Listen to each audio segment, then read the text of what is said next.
जाते सब जी का भइल बा इनका दवाई के जाता नहीं घरे के बा न अगल बगल के लड़कन के लेके जाता नहीं। अच्छा हच्चुकी लड़का बस संग लेके आई ए गांव में रहे लायक बा रोड न रास्ता बा तो काहे रो सब प्रशासन से पदाधिकारी से केहू से मांगत नहीं। मंगाता तो देता लो रोड व्यवस्था नहीं खेलो करत। अच्छा बड़ आदमी के खेत बता किलोमीटर रोड हाँ ओजबे हमनी के जाए के बा कहे के साधन सुविधा 1.5-2 किलोमीटर के बादे हमनी के मिली। अच्छा लड़का के तबीयत खराब बाटे पेट तो मान ली साइकिलियो बाइक मोटरसाइकिल कुछ नहीं कुछ ना जा पाई अच्छा कुछ ना जा पाई। तो बताई रोज के तो बहुत गंजन होत हुई जी। एकदम ठीक है तो कहाँ जी कौन से जाएगा बा चमरपुर चमरपुर जाइब चमरपुर से रोड बाटे। अच्छा वो गाड़ी भी है ना। हां गाड़ी मंगावल गोल से। अच्छा अच्छा गाड़ी आइल भी है शाहपुर लेके जाए शाहपुर। हाँ बहुत रोज सब गंजन बताई है। देखी एजा के सरकार के एजा के विधायक के मंटू तिवारी या सुदामा प्रसाद सांसद ए लोग के केहू के या ध्यान नहीं के बताई। आज हे महिला के नाती हवे यहाँ के चाची के नाती हवे इनकर तबीयत खराब बा है 4 गो बगल के लड़का मिलला के वजह से आज ही तो लड़का जाता हॉस्पिटल तबीयत खराब बा। अगर केहू ना मिली तो मतलब छटपटा के ऐसे लोग रही बताई सबे ना यहाँ के शासन के ना प्रशासन के केहू के यहाँ के सुनवाई नहीं है। बताई है एगो छोटा सा पानी पड़ल बा तो ये हाल बा। बताई एजा के शासन पर चाचा रहुआ कहाँ गाँव हो राउर बताई एजा रहुआ आवे में कोनो दिक्कत। अच्छा रहुआ का करे नी रजाई भरे नी तो रोज रोज काम चल रहा है जैसे। हाँ काम अब चलेला माने बरसात हो जाए तो कैसे आई जाइए। अच्छा हाँ तो मैंने एजा रोड ना बनला से रहुआ दुखी बानी। हाँ दुखी नहीं जा तो बताइए रोड बने के चाहिए नु। हाँ जरूर बताइए ये ना प्रशासन के ना केहू के या कुछ सुनवाई नहीं के। बताइए हित हित लड़का कुल जाता रहा एगो मरीज के लेके हाँ है पाकी में ये स्थिति में बताइए छटकत गोड़ मान के यही में अगर केहू के पैर फिसिल के टूट जाई तो का स्थिति हुई है धमोल गांव के। बताइए ना या प्रशासन ना शासन केहू के थी नहीं के है। बताइए छोट लड़का के तबीयत खराब बा ये बताइए देखिए लड़का रोता है एकरा मतलब दर्द बा पेट में कि का भइल बा मान ली कि डॉक्टरे ने बताई है। बताई है यही जर्जर स्थिति है धमोल गांव के ना शासन प्रशासन ना विधायक ना सांसद केहू के। बताइए खाली वोट मांगे लोग आवेला ये गांव में अरे वो सब शायद वोट के बहिष्कारों के लिए रही 2024 के लोकसभा बहिष्कार के लिए रही वो से कोनो परिणाम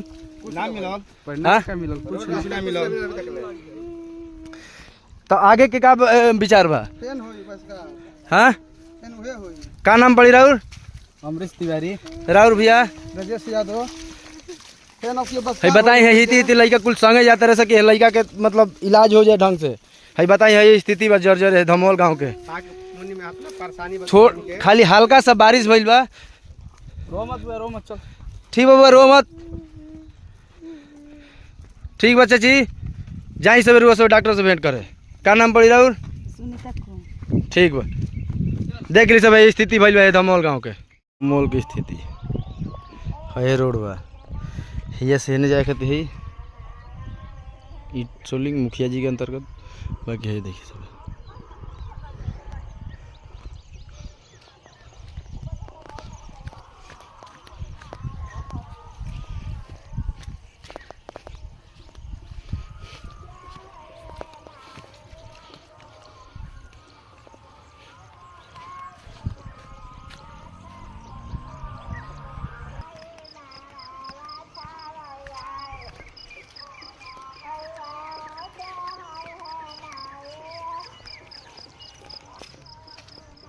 देखिए रास्ता पर ही पानी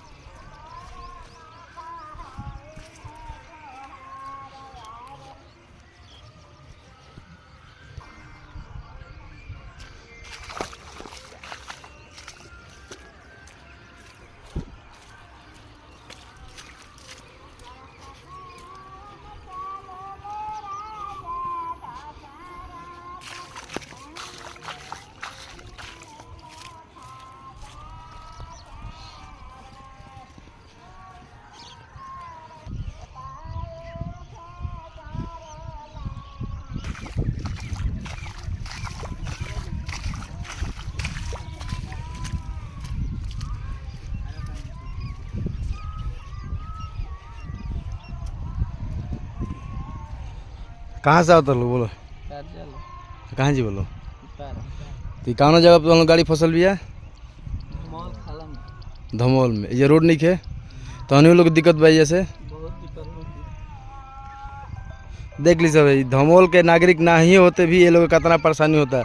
तो बताएं कि धमोल के नागरिक के का स्थिति होत हुई है। एगो छोटा सा बारिश आइल बा तो 3-3 जना ये फसल बड़े, एगो बाइक पर 3 गो आदमी है। देखिए है, देखिए सब है।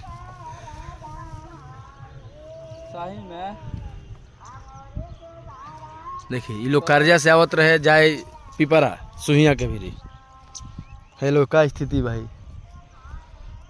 ये धमोल गांव की स्थिति बताइए। लोग आन गांव के परेशान बस, धमोल के लोग कितना परेशान रही। ये गांव में रोड रास्ता नहीं है।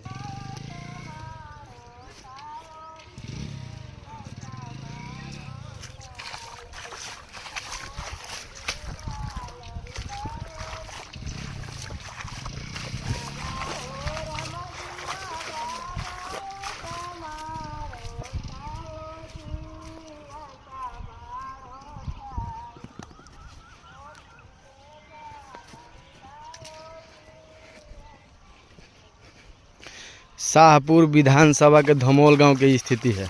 विधायक राहुल तिवारी जी, सांसद सुदामा प्रसाद जी अभी के प्रेजेंट में है सोहेबानी। देखिए सब भाई धमोल की स्थिति का भइल बिया। एगो छोटा सा बारिश आइल रास्ता बंद। अब बताई हो आन गांव के आदमी ये से परेशान हो गए बड़े।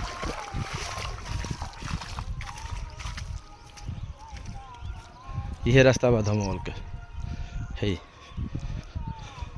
ये केहू के न शासन प्रशासन केहू के ध्यान नहीं है।